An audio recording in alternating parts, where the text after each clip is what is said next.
If you want more people following you and buying from you, you have to give them a reason to. People love stories. Like from the dawn of time, people would get around campfires and share stories, and that's how people learned about history and learned about themselves. And she said, I don't really have time to sit down and do my makeup. I've got 6 kids. All I do is throw my wig on and go about my day. And I got really excited and I'm like, that's your angle. Like you have to have a target client. Your ideal client is not everyone, and you can make it people who are like yourself, and that's why they're going to relate to you. People can't relate to perfection, and people can relate to real life stuff like this.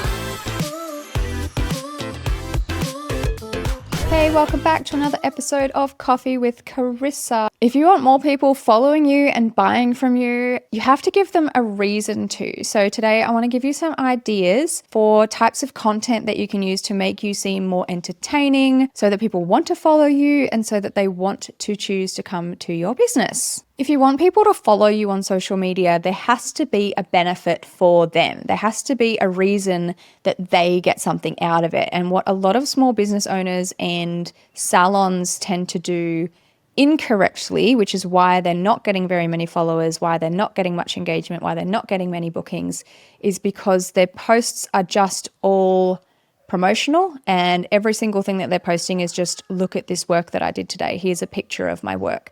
And while that's still important, you still do need that kind of content. It's only really, it's not really building a brand that kind of stands for anything or is about anything, and it doesn't really have a lot of personality. So if we can include a little bit more personality and storytelling into your posts, you'll start getting so much more attention. People love stories. Like from the dawn of time, people would get around campfires and share stories, and that's how people learned about history and learned about themselves. And, people learn through stories. They want to read stories. Stories are our main source of entertainment, movies, books, watching stories in reels. And so if you can include storytelling into your posts and into your brand, people are going to want to continue to follow you and be a part of your story even. I've got a real example from a lady who messaged me the other day inquiring about working with me as a coach. She was like, Carissa, I have this business selling wigs and I'm not selling very many of them right now. Can you tell me what I'm doing wrong and what I need to do to start growing this brand and selling more products? I had a quick look at her Instagram, and even though her wigs were really nice, all of her photos were just having them on head blocks. And, that industry is really, really a really large industry. There are so many people selling wigs. So my first thing I told her was you need real people in your brand. Ideally, you want to put yourself into your brand, and because nobody's going to connect with a wig block and nobody's going to want to follow just pictures of wigs for no reason. And there's no real reason why anyone should buy a wig from you rather than the hundreds of thousands of other pictures of wig blocks on heads, unless your wigs are very unique and very different or you specialize in something. So I told her maybe start making some videos of you trying on wigs or showing the different wig styles that you have while you are doing your makeup or talking about your day or something that's going to be interesting or entertaining to someone else. And she said, I don't really have time to sit down and do my makeup. I've got 6 kids. All I do is throw my wig on and go about my day. And I got really excited and I'm like, that's your angle. Like you have to have a target client. Your ideal client is not everyone, and you can make it people who are like yourself, and that's why they're going to relate to you, they're going to connect to you, and they're going to buy from you because of that. So I was like, great, don't try and sit there and do a hair and makeup tutorial for an hour. Make a quick video of how you put your wig on in 5 minutes because you've got 6 kids and you need to just get to parenting, get to mumming. And then I gave her a list of ideas, which I'll read to you. So she could make some reels that are just really real and raw. Here's what I made my 6 kids for breakfast this morning while she's putting on her wig, telling that story, and like tell all the real details about, this one loved it, this one didn't want it, this one refused to eat it, blah, blah, blah, blah. Or here's, some quick and easy breakfast ideas for 6 kids that I use. So it's not really, you're not talking about the wig, but you're putting your wig on as you're doing it, and then you subtly include into the video, by the way, this is my Jessica wig. I love her because of this reason. And, it only takes me 5 minutes to put on and then I got a wig business. It's a subtle wig business. People that are interested in wigs are going to follow her. People that have kids are going to follow her, and that's going to become her niche. If one of your kids does something naughty or crazy or whatever, that's going to be entertaining. People love those stories. So you can be like, oh my God, this is what my youngest did last night, or listen to what my youngest did last night while you're putting on a different style of wig. And be like, by the way, this is my Jessica wig or Delilah wig, whatever name it is. You could have one that is more wig focused, like how I do my hair in 5 minutes with 6 screaming children around me.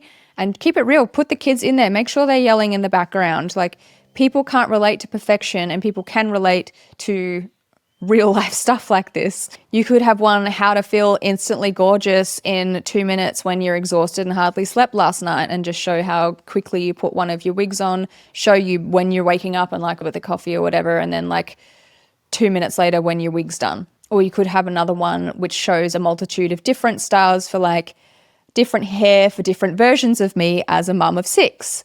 You know, this is my serious listen to me mum wig. This is my playful cool mum wig.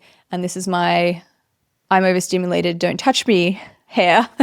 You know, so you can have some fun with it. And people don't just want to follow wigs. They want to follow a person that has a life. You can create your own little reality show. One of my favorite styles of content for hair salons and hair extension salons right now, when people film doing the consultation and doing the before and after transformation, and you get to hear about what the client wants, what they don't want, what they've had before, how they're feeling about it, you know, some of their life story.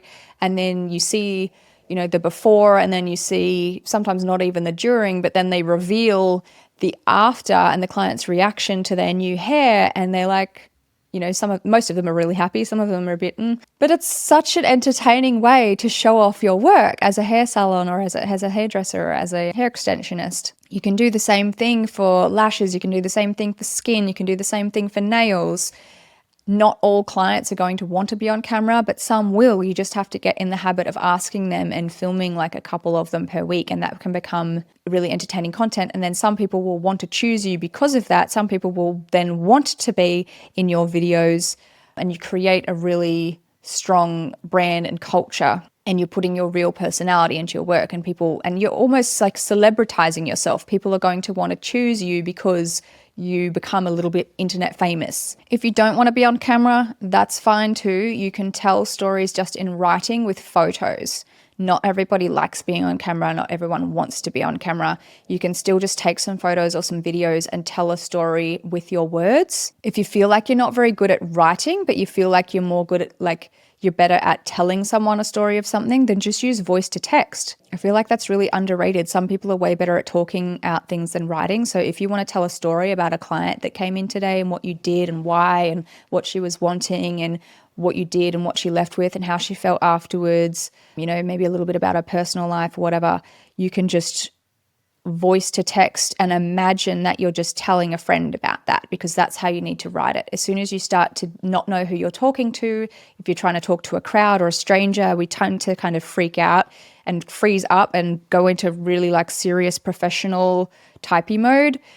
Whereas you really want to try and relax and just write the way that you would tell a friend when you're excited about something. It can take practice to get out of your stiffness. You can also write something up that does sound really professional or whatever, and then chuck it into ChatGPT and be like, hey, can you write this as if I was just excitedly telling a friend about it? I don't like using ChatGPT to just come up with the whole caption on its own, because it's usually not very good and everyone can tell it's ChatGPT. But if you come up with the information first on your own and then you let it give you some different versions or revise it, it can be really helpful. I hope this was a helpful episode for you today. I hope you maybe got a few ideas. If so, I would love to know. Please let me know. Make sure you come over to my Facebook group, Coffee with Carissa, and tell me what you think or ask any questions in there. And if you're really stuck and you don't have ideas for your own content and you need help with it, my brain literally cannot stop coming up with ideas for people. It's just how it rolls. And this is what I do inside my courses, my coaching, my program. I help people come up with ideas. I write them for them. I have an advertising and a marketing agency where we write ads and promotions for people as well. So come over to my Instagram, Carissa Hill Coach, and check out the links in my bio if you need help with any of this. Thank you so much for joining me. Remember, you're amazing. You can do this. You've got such a great business and it has so much more potential. I'll see you in the next video.